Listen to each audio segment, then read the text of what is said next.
So the final person I have to introduce you tonight is Katherine Campbell, who some of you may notice is on the back of the today's Ruth, because I have the honour of her endorsing this book. So hi Katherine, thank you for being here.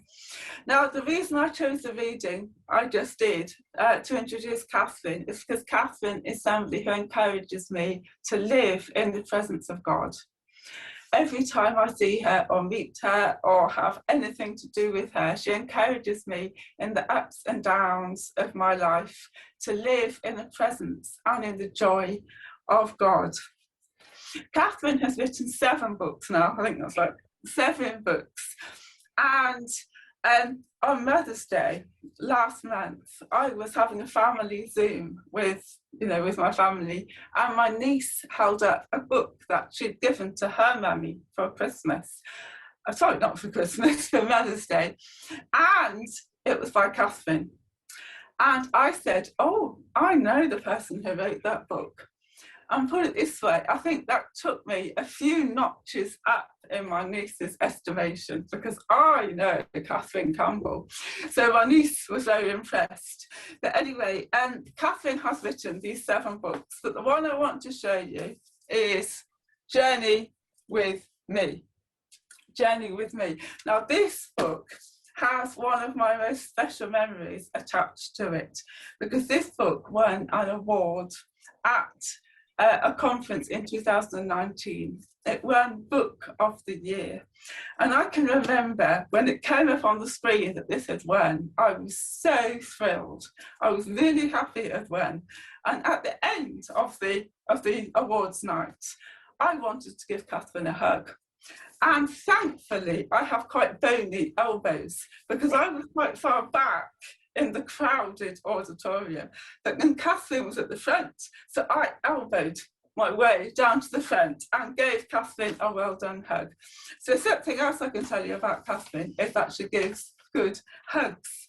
But it's lovely that she's here today, just to finish off this evening by talking to you. So thank you, Katherine. Thank you so much, Emily. It is wonderful to be with you. And actually, I'm always delighted to say that I know Emily Owen.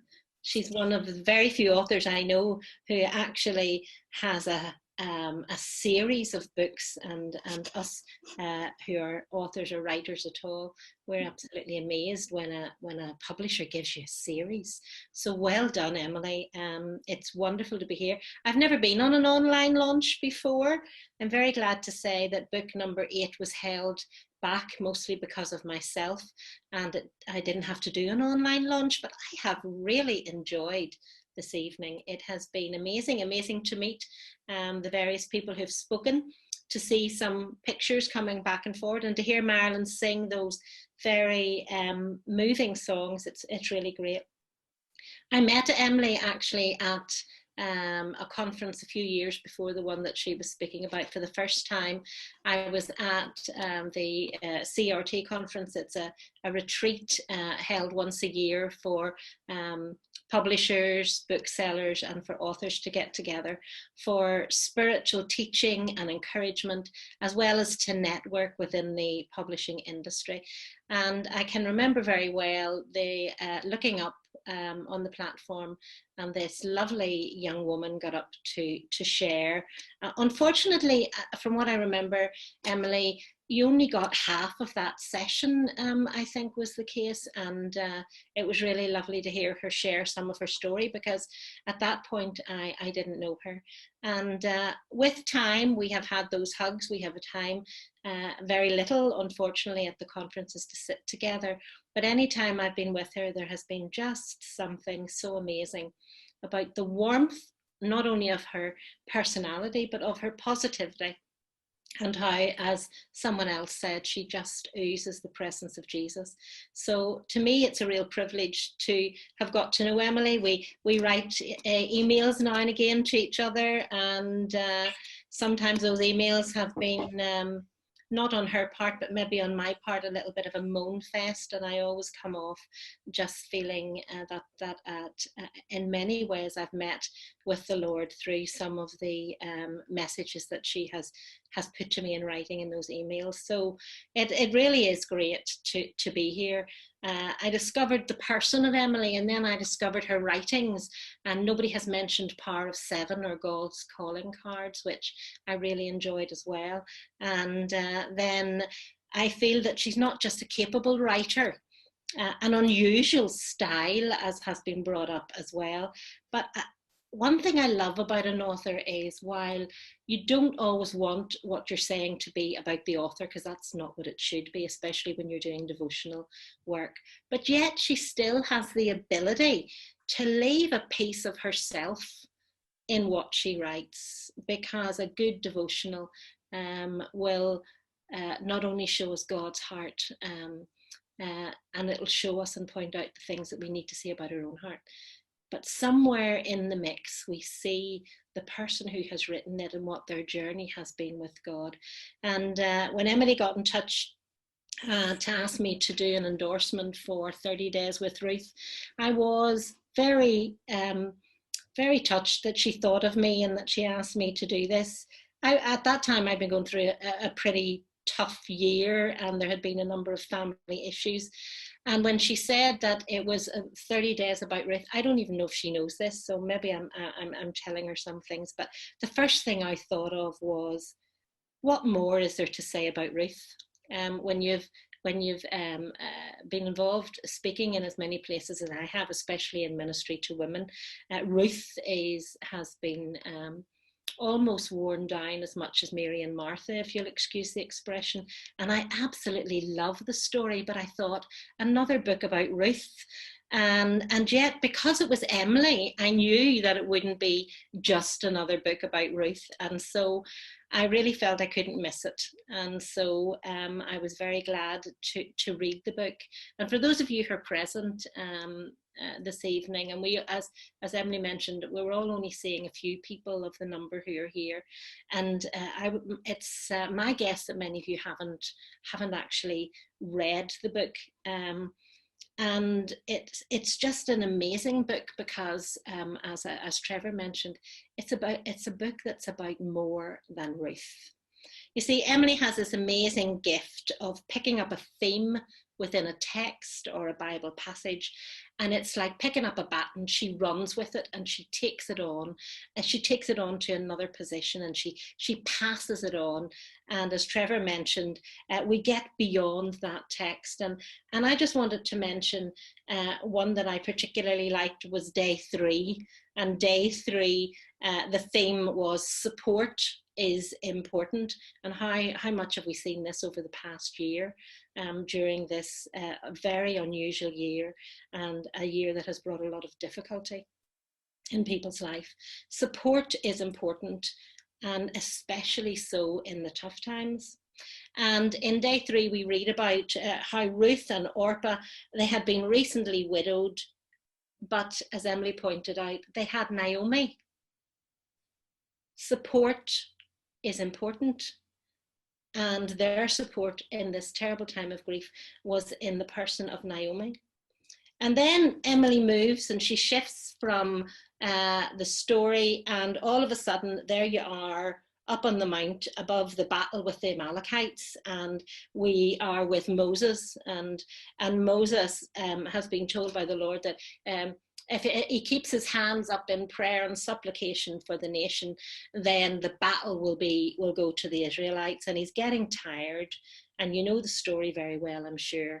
And along comes Aaron and her, and get him a big rock to sit on. And what do? They hold his arms up for him. And it's pointed out again that support is important. But right in the middle of this battle of the Amalekites, Emily then just happens to throw in that verse from Psalm 46, that God is ever present. And I just thought that was just such a wonderful touch, just right there in the middle. And it says and confirms that his support is always available. It is ever present. And eventually then we move on and we arrive with Jesus. Now, we do take a wee detour and we go via the local church for whom support should always be available. But eventually we get, with this theme of support is important, we get to the ultimate one who supports us, even if we get it wrong, even if we make a mess, even if we are in despair, and we get to Jesus. And Emily points out in day 3 so well, for we are never alone. And wasn't that just a perfect piece, actually, that Marilyn sang just a few moments ago? That we are never alone because Jesus is with us. And these little reminder notes, these wee stick-it notes that she puts at the end of the chapters, she put it so well for day 3, as far as I was concerned. God is with me. He is the one who is my support. And Emily, I have to say that it's genius the way you write. I must say, as a very traditional writer, and I like lots of pages and I like lots of words and I like things to be extremely well organized, I have to say that when I first started reading your books, it took me a wee while to get used to the way that you write. It took me a little while, and then there's something about it that just pulls you in because you're never quite sure what's going to come next, and that's exciting. And certainly writing courses I've been at is they always say that you should be a writer who makes the reader want to turn the next page. And with your books, Emily, I want to turn the next page. All the way through the book, of course, Emily asks questions, as some people have already mentioned. And what she's trying to do in particular, because you know the story of Ruth, I'm sure, is that she's trying to identify areas of famine in our lives. And she ultimately brings us then to the place of plenty. And the place of plenty is found in Jesus. And of course, if you know the story of Ruth, you know that the whole story is about Ruth meeting the kinsman redeemer in Boaz.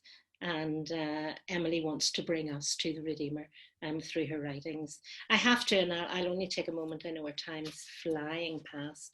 My favourite passage came actually, I think, what day is it? Day 25. On page 159, just a couple of lines I want to read out. If you can, maybe you don't know, maybe I shouldn't ask you to picture, it's probably the wrong way to say it. I was sitting up in bed and I was going through, I was trying to kind of read the book. I wasn't taking 30 days. I read it in a couple of days because I wanted to get the endorsement away. But as I was going along, God was continually speaking to my heart. And we get to this beautiful piece in day 25 on page 159, and it just says this: Boaz asks Ruth to take off her shawl.